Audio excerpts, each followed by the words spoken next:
नमस्कार, कृति समाचारमा स्वागत छ। म स्वरूपा थापा मगर। समाचार सुरु गरौँ मुख्य खबरबाट। स्वतन्त्र मधेस पक्षधर रहेको डाक्टर सीके राउत नेतृत्वको जनमत पार्टी फुट्यो। सहसंयोजक कैलाश महतोले विधिवत रूपमा अलग भएको घोषणा।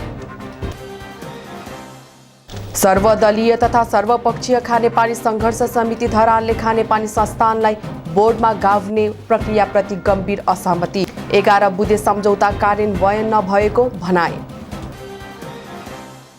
नेपालमा कोरोनाबाट थप 26 जनाको मृत्यु। कोरोना संक्रमितको संख्या 2 लाख नाग्यो। नेकपाको उपाध्यक्ष वामदेव गौतमलाई मन्त्री बनाउने कानुनी बाटो खुला। अल्पकालीन अन्तरिम आदेश खारेज। कोरोना संक्रमितहरूले प्लाज्मा थेरापीका लागि रगत दान गर्ने अभियान सुरु। सुनसरीको गढी गाउँपालिकाबाट अभियान थालियो। सुनसरी प्रहरीले बुधबार भन्सार छली गरेर ल्याएको 26 बोरा चिनी सहित पिकअप नियन्त्रणमा। करिब 15.5 लाखको सामग्री बरामद। र धनकुटाका धेरै जसो डाँडा काँडामा भ्यू टावर निर्माण गर्ने क्रम बढ्दो। भ्यू टावरमा मात्रै लगानी नगर्न जानकारको आग्रह। अब समाचार विस्तारमा। स्वतन्त्र मधेस पक्षधर रहेको डाक्टर सीके राउत नेतृत्वको जनमत पार्टी टुक्रिएको छ। पार्टीका सहसंयोजक कैलाश महतोले विधिवत रूपमा अलग भएको घोषणा गर्दै नयाँ पार्टीको तदर्थ समिति गठन भएको छ। पार्टी गठन भएको 2 वर्ष पनि नपुगी महतोसहित 8 जना केन्द्रीय सदस्य बाहिरिएका छन्। यसले जनमत पार्टीलाई ठूलो झड्का लागेको छ। पार्टीबाट अलगिनुको कारण महतोले डाक्टर राउतको तानाशानी व्यवहार भनेका छन्। सरकारसँग सम्झौता पश्चात 2075 चैत 5 गते सिराहाको लहानमा सम्पन्न बैठकले पार्टी घोषणा गरेको थियो। सहसंयोजक महतोले आइतबार जनकपुर धाममा एक कार्यक्रम गर्दै आफ्नो संयोजकत्वमा 14 सदस्यीय स्वाधीन मधेस जनअभियान केन्द्रीय तदर्थ समिति गठन गरेको छ। पार्टीका प्रवक्ता एवं स्थायी कमिटी सदस्य दीपक शाहले पार्टीबाट अलग भएको विषयमा केन्द्रीय समितिमा आधिकारिक धारणा नआएको बताउनुभयो। नेपाल खानेपानी संस्थान धरान शाखालाई धरान खानेपानी व्यवस्थापन बोर्डमा गाभ्ने निर्णयलाई मूर्त रूपमा दिन खोजिएकै दिन सर्वदलीय तथा सर्वपक्षीय खानेपानी सङ्घर्ष समिति धरानले गाभ्ने प्रक्रियाप्रति गम्भीर असहमति प्रकट गरेको छ। बुधबार एक विज्ञप्ति प्रकाशित गर्दै समितिसँग 2071 सालमा भएको 11 बुँदे सम्झौता अनुरूप कार्यान्वयन नभई गाभ्ने निर्णय निरङ्कुश शासन शैलीको झल्को भनी व्याख्या गरेको छ। समितिसँग दैनिक 1,52,20,000 लिटर उत्पादन, दैनिक न्यूनतम 16 घण्टा 7 मिटरको प्रेसरमा आपूर्ति गरिने र नेपाल सरकारको ट्यारिफ बोर्डले निर्धारण गरे बमोजिमको मात्र शुल्क लिने सहमति बनेको थियो। तर ती सहमति र सम्झौता हालसम्म कार्यान्वयन नभएकाले संस्थानलाई बोर्डमा गाभ्ने निर्णय खेदजनक भएको संयोजक सुजेन्द्र गोलेले विज्ञप्तिमा लेख्नु भएको छ। सङ्घर्ष समितिले विभिन्न माग राखेर पटक पटक धरान उपमहानगरपालिका, बोर्ड, संस्थान र खानेपानी मन्त्रालय लगायतमा ज्ञापन पत्र बुझाएको अवस्थामा गाभे त्यस विरुद्ध सशक्त आन्दोलनमा उत्रिने चेतावनी दिएको छ। नेपालमा कोरोनाबाट थप 26 जनाको मृत्यु भएको छ। स्वास्थ्य तथा जनसङ्ख्या मन्त्रालयका अनुसार नेपालमा कोरोनाबाट मृत्यु हुनेको सङ्ख्या 1172 पुगेको छ। त्यस्तै नेपालमा कोरोना संक्रमितको सङ्ख्या 2 लाख नागेको छ। पछिल्लो 24 घण्टामा थप 2569 जनामा कोरोना संक्रमण पुष्टि भएको छ। हाल मुलुकमा कोरोनाका सक्रिय संक्रमितको सङ्ख्या 38,912 जना रहेको छ। पछिल्लो 24 घण्टामा 1,666 जना संक्रमित निको भएका छन्। यससँगै नेपालमा निको हुने कोरोना संक्रमितको सङ्ख्या 1,62,243 जना रहेको छ। यस्तै प्रदेश 1 मा 368 जना कोरोना संक्रमित थपिएका छन्। मोरङमा 148, सुनसरीमा 98, झापामा 57, पाँचथरमा 20, उदयपुरमा 10, सङ्खुवासभामा 7, ताप्लेजुङ र इलाममा 4-4, भोजपुरमा 3, सोलुखुम्बु, खोटाङ र धनकुटामा 1-1 र प्रदेश 1 बाहिरका 14 जना रहेका छन्। सुनसरीको धरानमा 28 जना संक्रमित थपिएका छन्। नेकपाका उपाध्यक्ष वामदेव गौतमलाई मन्त्री बनाउने कानुनी बाटो खुला भएको छ।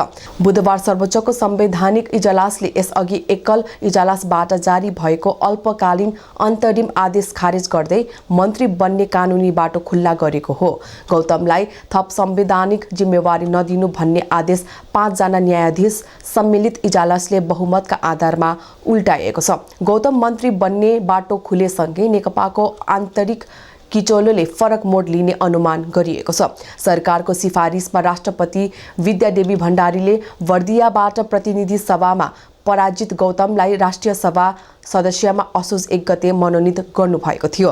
उक्त निर्णय विरुद्ध अधिवक्ता बद्रीराज भट्ट र वरिष्ठ अधिवक्ता दिनेश त्रिपाठीले सर्वोच्चमा रिट दायर गरेका थिए। रिट निवेदनमाथि प्रारम्भिक रूपमा सुनुवाई गर्दै न्यायाधीश आनन्द मोहन भट्टराईको एकल इजलासले गौतमलाई थप संवैधानिक जिम्मेवारी नदिन आदेश दिँदै पराजित व्यक्तिलाई नियुक्त गर्नुको कारण पेश गर्न असोज 7 गते आदेश दिएको थियो। विश्वव्यापी रूपमा फैलिएको कोरोना कोभिड-19ले मानव स्वास्थ्यमा निकै समस्या पारेको छ। कतिपय संक्रमितले उपचारको अभावमा ज्यान गुमाउनु परेको छ। यसैलाई मध्यनजर गरी सुनसरीका केही सङ्घ संस्थाले उदाहरणीय कामको सुरुवात गरेको छ। एक रिपोर्ट। यो दृश्य हो सुनसरीको गढी गाउँपालिकाको। सामुदायिक वनभित्र मानिसहरूको चहल पहल देख्दा जो कोहीले पनि कार्यक्रम रहेछ भनी भन्छन्।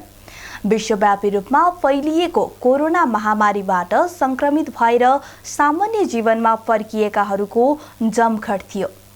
कोरोना भाइरसको संक्रमणपछि पुनः दैनिकीमा फर्किएका युवाहरूले प्लाज्मा थेरापीका लागि रगत दान गरेका छन्। रेड क्रस सोसाइटी सुनसरी शाखाले सञ्चालन गरेको प्लाज्मा बैंकका लागि रगत दान गरेका हुन्। संक्रमणबाट सामान्य जीवनमा फर्किएका स्वास्थ्य कार्यालय इलामका प्रमुख ब्रिज कुमार दासले प्लाज्माका लागि रगत दान गर्नुभएको छ। मेरो प्लाज्माले कसैको ज्यान जोगिन सक्छ भने विश्वव्यापी कोभिडको महामारी छैन, एउटा सेवाको हिसाबले अङ्ग प्रत्यारोपण भई औषधि खाइरहेका र क्यान्सर रोगका बिरामीसँग रोग प्रतिरोधक क्षमता कम हुने भएकाले त्यस्ता बिरामीलाई प्लाज्मा थेरापी गरिन्छ। लायन्स क्लबका प्रतिनिधि डाक्टर बालकृष्ण शाहले कोरोना संक्रमितका लागि विश्वव्यापी रूपमा प्लाज्मा थेरापी विश्वसनीय भएको बताउनुभयो। कोभिडका सिकिस्त बिमारीहरूलाई चाहिँ सबैभन्दा भरपर्दो भनेको चाहिँ प्लाज्मा देखिएको छ। किन भन्दाखेरि त्यो प्लाज्मामा चाहिँ त्यो कोभिडको जीवाणुसँग लड्ने एन्टिबडी चाहिँ हुने रहेछ र त्यो एन्टिबडीले चाहिँ गर्दाखेरि चाहिँ प्लाज्मा भएको एन्टिबडीले गर्दाखेरि कोभिडमाथि चाहिँ जित्न मद्दत गर्ने रहेछ। कोभिडको बिमारीलाई चाहिँ निकै उपयोगी हुने रहेछ र त्यस कारणले गर्दाखेरि चाहिँ प्लाज्मा थेरापी चाहिँ अहिले संसारमै चलिरहेको छ र नेपालमा पनि प्लाज्मा थेरापी सुरु भइसकेको छ। अब यो प्लाज्मा थेरापी दिनलाई कसले प्लाज्मा दिन सक्छन् भन्दाखेरि यसको चाहिँ के छ भने जोसँग एन्टिबडी हुन्छ त्यसले मात्रै दिन सक्ने भयो र त्यो एन्टिबडी कोसँग हुन्छ भन्दाखेरि जसलाई कोभिडको संक्रमण गरिसकेको छ त्यसले मात्रै हुन्छ। विभिन्न सङ्घ संस्थाको सहयोगमा सुरु गरिएको यो अभियान विस्तार गरिँदै लाने नेपाल रेड क्रस सोसाइटी सुनसरीका सभापति उमेश थापाले बताउनुभयो। ब्लड ब्याङ्क हाम्रो धान बिपीबाट स्वास्थ्य विज्ञान प्रतिष्ठानको हातभित्र छ, त्यो के रहन्छ हामीले यसलाई अब हामी त्यो प्लाज्मा यो अहिले जुन दिएको रगत हामी गएर बनाउँछौँ र यो के रहन्छ विशेष त यो 1 नम्बर प्रदेशभरि अब सम्भवतः भोलि यहाँभन्दा बाहिर पनि अब हाम्रो चाहिँ मुख्य उद्देश्य भनेको मान्छेको जीवन रक्षा गर्नु, यो कोभिडबाट अति सङ्क्रमित मान्छेहरूको होइन र जसलाई जुन ब्लड ग्रुपको आवश्यकता पर्छ प्लाज्माको हामी त्यो दिन्छौँ र यो चाहिँ अब देशभरिकै मान्छेलाई आवश्यकता अनुसार हामी दिने हो। यो विशेष गरी लायन्स क्लबसँग समन्वय गरेर होइन अझ त्यसमा पनि अब यो 1 नम्बर प्रदेशकै विशेष त अझ भन्दा बढी बिरामीहरूलाई चाहिँ हामीले सेवा पुर्याउनु उद्देश्य छ र सम्भवतः मलाई लाग्छ नेपालमा पहिलोपल्ट हामीले Nepal red cross society Sunsari जिल्ला शाखाले यो प्लाज्मा ब्याङ्कको हामीले स्थापना गरेका थियौँ। कोरोना संक्रमण ठिक भएको 15 दिनपछि 60 दिनसम्म प्लाज्माका लागि रगत दिन सकिन्छ। 1 पाउन्ड रगतबाट 150 ml मात्र प्लाज्मा बन्ने गर्दछ। रगत समूह छुटाएर तयार पारिएका प्लाज्मा 6 महिनासम्म उपचारमा प्रयोग गर्न सकिने चिकित्सकहरूले बताएका छन्। सुनसरी प्रहरीले बुधबार भन्सार छली गरेर ल्याएको 26 बोरा चिनी सहित पिकअपलाई नियन्त्रणमा लिएको छ। इलाका प्रहरी कार्यालय पकलीको गस्ती टोलीले सुनसरीको रामधुरी नगरपालिका 3 सडकमा रोकिराखेको अवस्थामा 26 बोरा चिनी सहित प्रदेश 3 01 023 च 5938 नम्बरको पिकअप नियन्त्रणमा लिएको हो। प्रहरीका अनुसार 1290 केजी चिनी बरामद गरिएको हो। कारबाहीका लागि चिनी र पिकअपलाई सुनसरी भन्सार कार्यालय सेतुबन्ध कोशी ब्यारेजमा बुझाएको छ। प्रहरीले करिब 15,64,500 रुपैयाँ मूल्य बराबरको पिकअप र चिनी बरामद गरेको हो। धनकुटाका धेरै जसो डाँडाकाँडामा केही समय यता भ्यू टावर निर्माण गर्ने क्रम बढ्दो छ। एक सामग्री आफैमा मनमोहक डाँडाकाँडामा पर्यटक भित्र्याउन भन्दै भ्यू टावर निर्माणको क्रम बढेको हो। धनकुटामा भ्यू टावर निर्माण गर्न पर्यटन विकास कार्यालय काकारभिट्टा, तत्कालीन जिल्ला विकास समिति तथा अहिले स्थानीय तह आफै सक्रिय छन्। भ्यू टावर निर्माण भएको धेरै स्थान अहिले पनि सुनसान छन् भने 1-2 स्थानमा भ्यू टावरमा मात्र पर्यटकको चहल पहल हुने गरेको छ। पहिला यहाँ मान्छे आउँदैन थियो, कोही कोही बेला रमित हेर्नलाई गाउँलेहरू उक्लिएर आउँथ्यो यो डाँडा राम्रो छ भनेर।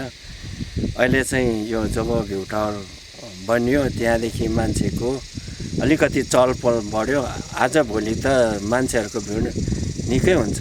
विशेष गरी चाहिँ दिनमा 70 देखि कमी चाहिँ होइन, माथि नै आउँछ र शनिबार बिहिबार सोमबार चाहिँ बढी आउने गर्दछ। किनभने अहिले टावर जस भ्यू टावर बनिकन अहिले नयाँ नयाँ होटलहरू होइन खुल्दैछ। अब नयाँ होटलहरूबाट पनि केही आशाहरू राखेका छौँ। राम्रै उहाँहरूलाई पनि होइन आउने आगन्तुकहरूलाई चाहिँ केही राम्रो सेवा सुविधाहरू दिन सकिन्छ भन्ने होइन हाम्रो अनि जस खुसी लागेको छ यो टावर बनिकन। सागुडीगढी 5 ओख्रे उच्च स्थानमा रहेको यस्ता डाँडाबाट तराई, पहाड, हिमाल, फाँट, खोला, नाला सहित धेरै स्थान देखिने भएकाले पर्यटक आउने गरेका छन्। पर्यटकीय हिसाबले एकदमै सुन्दर र रमाइलो छ। के कारणले यो ठाउँको बढी महत्त्व छ? यो ठाउँको महत्त्व बढी भनेको चाहिँ सबैभन्दा उच्च स्थानमा रहेको छ होइन। अब यहाँबाट धनकुटा, मोरङ, कास्तर लगायत अन्य जिल्लाहरू पनि अवलोकन गर्न सक्छौँ होइन। त्यसैले यो ठाउँलाई एकदम महत्त्वपूर्ण रूपमा हामी दिन सक्छौँ। अहिले धनकुटाको साँगुरीगढी गाउँपालिकामा ध्वजी डाँडा, भेडेटार, ओख्रे गरी 3वटा भ्यू टावर निर्माण गरिएको छ। त्यस्तै 24 गाउँपालिकाको जेपाले, धनकुटा नगरपालिकाको चुलीवन, हिले शहीद भूमि गाउँपालिकाको छिन्ताङ स्थित पातले डाँडामा भ्यू टावर निर्माण गरिएको छ। त्यस्तै शहीद भूमि गाउँपालिकाको घुमाउने डाँडा, महालक्ष्मी नगरपालिकाको पटिक डाँडा र धनकुटा नगरपालिकाको कागतेमा समेत भ्यू टावर निर्माण गर्ने तयारी गरिएको छ। पाखरीबासको रामची डाँडामा भ्यू टावर निर्माणको क्रममा रहेको छ। बढ्दो भ्यू टावर प्रति जानकारहरू भने खासै सन्तुष्टि छैनन्। डाँडा आफैमा भ्यू टावर भएकाले भ्यू टावर निर्माणको खर्च अन्य क्षेत्रमा लगाउनु पर्ने जानकारहरूको सुझाव छ। डाँडा आफैमा प्राकृतिक सुन्दरताले भरिपूर्ण र डाँडा आफैमा एउटा एक प्रकारको भ्यू टावर भएको कारणले गर्दा त्यसमा चाहिँ अझै थप कृत्रिम खालका भ्यू टावर बनाएर कुनै सुन्दरता देखिने होइन। आफैमा डाँडा आफैमा भ्यू टावर भएको र त्यहाँबाट चाहिँ सौन्दर्यता नै कायम हुने हुनाले चाहिँ त्यसमा लगानी गर्नुभन्दा अन्य सडक निर्माण, कृषि लगायतका क्षेत्रमा अन्यतिर लगानी गर्नु चाहिँ उचित जस्तो लाग्छ मेरो विचारमा। पर्यटकको सहज पहुँच भएका स्थानमा भ्यू टावरको सदुपयोग भए पनि धेरै स्थानका भ्यू टावर प्रयोगविहीन जस्ती छन्। त्यसैले डाँडा देख्ने बित्तिकै भ्यू टावर निर्माण भन्दा पनि भ्यू टावर बाहेकका पर्यटकीय संरचना, डाँडासम्म पुग्ने पहुँच मार्ग, अन्य पूर्वाधार निर्माण गर्नतर्फ ध्यान जान आवश्यक छ। झापामा लागु औषध खैरो, हिरोइन, ब्राउन सुगर सहित 4 जना पक्राउ परेका छन्। पक्राउ पर्नेमा बिर्तामोड 2 फुलबारी टोलका 31 वर्षीय सञ्जय कुमार राजवंशी, 25 वर्षीय मोहन कुमार ओली, 24 वर्षीय दयालाल राजवंशी र 20 वर्षीय अरुण कुमार राजवंशी रहेका छन्। उनीहरूलाई मंगलबार अपराह्न प्रहरी चौकी बिर्ता बजारबाट खटिएको प्रहरी टोलीले सोही ठाउँबाट पक्राउ गरेको उक्त कार्यालयले जनाएको छ। पक्राउ परेका उनीहरूको साथबाट 5 ग्राम 700 मिलिग्राम ब्राउन सुगर सहित पक्राउ गरिएको कार्यालयले जनाएको छ। कृति समाचारको अन्त्यमा पुनः एकपटक मुख्य खबरहरू। स्वतन्त्र मधेस पक्षधर रहेको डाक्टर सीके राउत नेतृत्वको जनमत पार्टी फुट्यो। सहसंयोजक कैलाश महतोले विधिवत रूपमा अलग भएको घोषणा। सर्वदलीय तथा सर्वपक्षीय खानेपानी सङ्घर्ष समिति धरानले खानेपानी संस्थानलाई बोर्डमा गाभ्ने प्रक्रियाप्रति गम्भीर असहमति। 11 बुँदे सम्झौता कार्यान्वयन नभएको भनाए। नेपालमा कोरोनाबाट थप 26 जनाको मृत्यु। कोरोना संक्रमितको संख्या 2 लाख नाग्यो। नेकपाको उपाध्यक्ष वामदेव गौतमलाई मन्त्री बनाउने कानुनी बाटो खुला। अल्पकालीन अन्तरिम आदेश खारेज। कोरोना संक्रमितहरूले प्लाज्मा थेरापीका लागि रगत दान गर्ने अभियान सुरु। सुनसरीको गढी गाउँपालिकाबाट अभियान थालियो।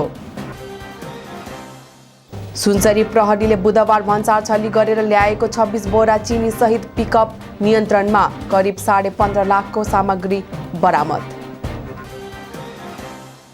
र धनकुटाका धेरै जसो डाँडा काँडामा भ्यू टावर निर्माण गर्ने क्रम बढ्दो। भ्यू टावरमा मात्रै लगानी नगर्न जानकारको आग्रह। हवस् त कृति समाचार यति नै। कृति टेलिभिजन हेर्दै गर्नुहोला। नमस्कार।